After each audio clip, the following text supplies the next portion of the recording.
Normal probability curve important है, कुछ एक चीज़ें आपको लिखनी है। इनफैक्ट ऐसे आपको नॉर्मल प्रोबेबिलिटी कर्व बनाना भी है, जो मैं आपको स्क्रीन पे शो करूंगी, तो आप वैसे ही बनाना उसको, ओके।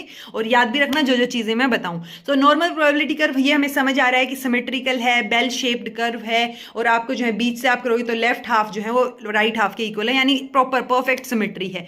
किसने दिया है वो नाम लिख लीजिए, Laplace LAPLACE and Gauss GAUSS। तो इन्होंने इंडिपेंडेंटली ड्राइव किया था इस कर्व को। असिम्प्टोटिक होता है, यानी कि बेस से टच नहीं होता है। जो एक्सट्रीम्स हैं इसके लेफ्ट और राइट, वो बेस टच नीचे, बेस से टच नहीं होंगे नीचे। ये एक्सटेंड करेगा, बीच में मीन होता है। हमें पता है कि मीन, मीडियन, मोड जो है वो बराबर होते हैं किसमें, परफेक्ट सिमेट्री जब नॉर्मल प्रोबेबिलिटी कर्व वाला होता है तब, ठीक है, क्योंकि हमने स्क्यूनेस में पढ़ी थी ये चीज। तो अब जो है इधर लेफ्ट साइड जब आप चलेंगे तो वहां पे भी आपको क्या दिखेगा, गैप दिखेगा, यानी -1 सिग्मा, -2 सिग्मा, -3 सिग्मा। तो ये -3 सिग्मा तक एक्सटेंड करेगा।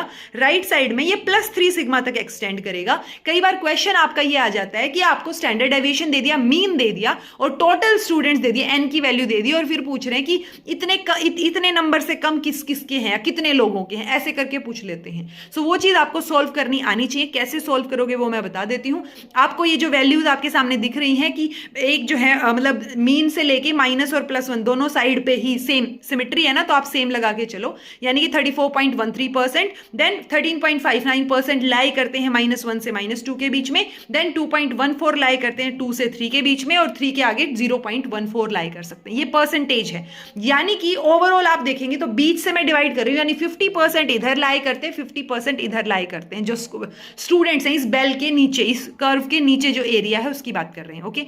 अब मान लो आपको क्वेश्चन दे दिया कि 300 बच्चे हैं, 300 में से 50 मीन है, ठीक है, मीन की वैल्यू दे दी, और 10 स्टैंडर्ड डेविएशन है। तो अब आपसे पूछ लिया कि 60 जो स्कोर है, 60 से कम कितनों के नंबर हैं, ओके। तो कितने बच्चे हैं वो आपको बताना है। कैसे निकालोगे, तो आपको मीन दे रखा है, मीन से जब आप आगे स्टैंडर्ड ये -1 +1 इन पे जाओगे ना, तो आपको स्टैंडर्ड डेविएशन प्लस करना है।